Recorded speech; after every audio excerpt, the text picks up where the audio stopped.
बहुत ध्यान से सुनिए सब लोग। तो जयपुर के राजा की पुत्री मदन मोहन जी की सेवा करती थी। मदन मोहन जी कोई लाड़ लड़ाती, पूरे दिन उन्हीं को सजाती रहती, उन्हीं का श्रृंगार करती, सेवा करती। राजा स्वयं गोविंद देव जी की सेवा करते और उनकी जो पत्नी थी वो गोपीनाथ जी, मतलब पूरा परिवार ही तीनों ठाकुर की सेवा करते थे। अलग अलग भवन में, अलग अलग महलों में ठाकुर जी विराजते थे। तो राजा की पुत्री का विवाह हुआ करौली राजस्थान में, जहां मदन मोहन जी अभी विराजते हैं।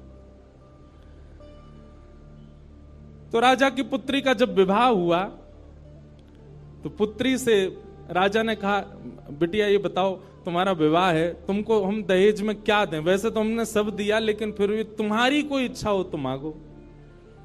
उसने कहा, पिताजी मुझे सबसे ज्यादा प्रेम श्री मदन मोहन जी से है। आप माता जी और पूरा परिवार गोविंद देव जी गोपीनाथ जी की सेवा किया करो। मदन मोहन जी को मैं ले जाऊं अपने साथ, अपने ससुराल में इनकी सेवा करूंगी। बड़ी अच्छी कथा है, ध्यान से सुनना। राजा रोने लगा, अपनी पुत्री के चरणों में सर झुका के बोला, मुझे क्षमा कर दे पुत्री, तू जो मांगेगी सो दूंगा, पर ये मेरे हृदय है, मैं इनको नहीं दे सकता। मैं वृंदावन से मुगलों से बचा करके इनको लेके आया हूं। वैसे तो ठाकुर जी को बचने की कोई आवश्यकता नहीं, ठाकुर जी कृपा करके आए हैं जयपुर में राजा के ऊपर, पर इनको देख करके मेरे प्राण बचते हैं। तू जो मांगेगी सो दे दूंगा। पर मदन मोहन जी बोले, पिताजी गोविंद देव जी गोपीनाथ जी हैं ना आपके पास में, मदन एक ठाकुर जी मुझको दे दो।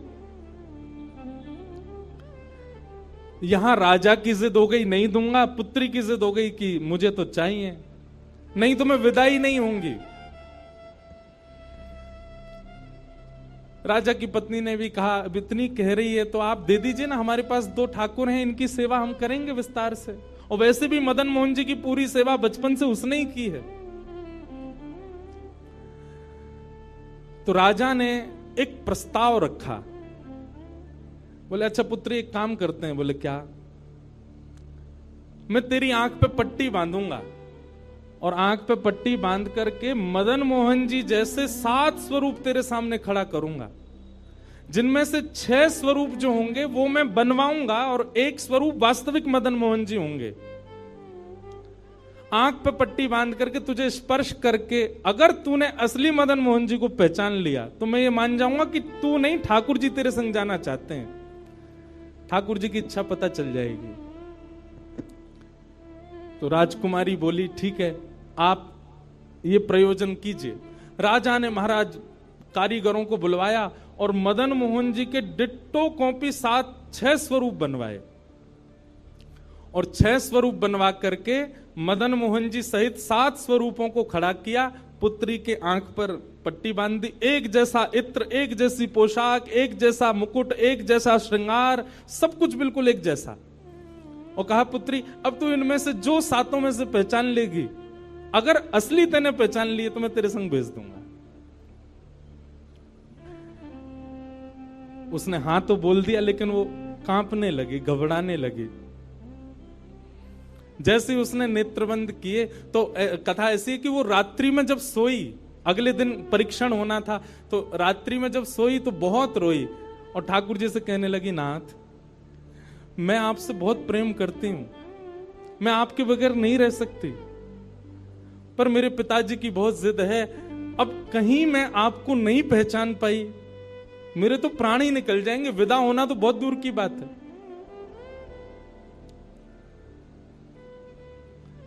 रुदन करते करते करते करते, बंधुओं एक मेरी बात बहुत ध्यान से सुनिएगा, कभी ठाकुर जी के विरह में यदि आपके अश्रु नहीं आए हैं ना, तो अभी आप भक्ति के भाव से बहुत दूर हो। आपको वृंदावन जाना अच्छा लगता है, वृंदावन में घूमना अच्छा लगता है, राधा राधा नाम ध्वनि पर झूमना अच्छा लगता है, कथाएं प्रवचन सत्संग बढ़िया लगते हैं, ये सब एक प्रथम सोपान, प्रथम सीढ़ी है।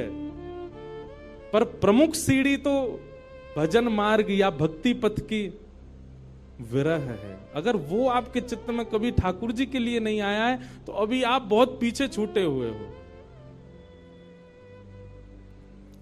रात भर रोती रही और रुदन करते करते, नाथ मैं कैसे पहचानूंगी कि आप सत्य कौन से हो। मदन मोहन जी उसके स्वप्न में आ गए और स्वप्न में आकर के बोले, तू चिंता मत करे, तेरो ही मन ना है मुंह ले जावे को, मेरो भी मन है रो तेरे संग जावे को। अरे जे सब मेरी सेवा तो करें, पर तेरी जैसी सेवा तो कोई करेगो ना, मेरो भी बड़ो मन है तेरे संग चलवे को। तो उसने कहा, तो नाथ कुछ कृपा तो करो। बोले हाँ मैं एक काम करूंगा। बोले कहा, तू सबरे स्वरूपन को जब स्पर्श करेगी ना, तो असली मदन मोहन जो मैं हूं, तू मेरे हाथन को स्पर्श करियो। तो हाथ कैसे? ऐसे। ठाकुर जी त्रिभंग लली ठाकुर जी, तो ठाकुर जी बोले तू मेरे हाथन को स्पर्श करियो, तो जितने मेरे अन्य स्वरूप हैं 6 वो तो ऐसे ही रहेंगे, लेकिन जैसे ही तू वास्तविक मेरे सामने आवेगी, सो मैं अपनी इकन्नी उंगली उठा दूंगा, अपनी कोने वाली उंगली उठा दूंगा।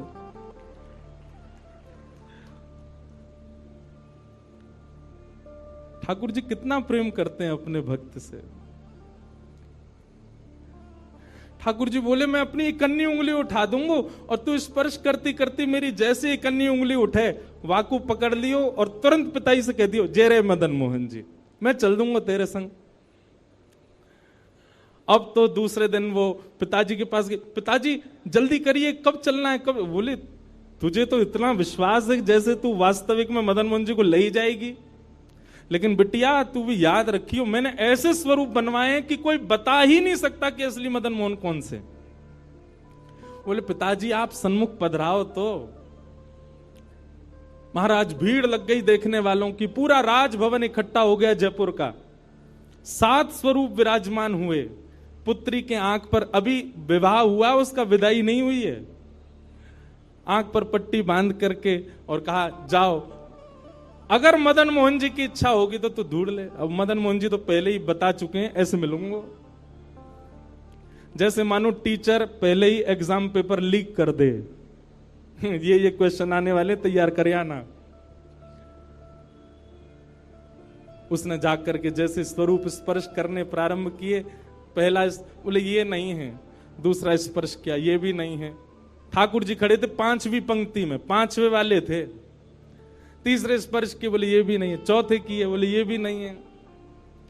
जैसे ही 5वें का स्पर्श किया और मुखमंडल का स्पर्श किया, गले का स्पर्श किया, वक्ष का स्पर्श कर, जैसे ही ठाकुर जी की भुजा पकड़ी, सो ठाकुर जी ने अपनी कन्नी उंगली हिला दी।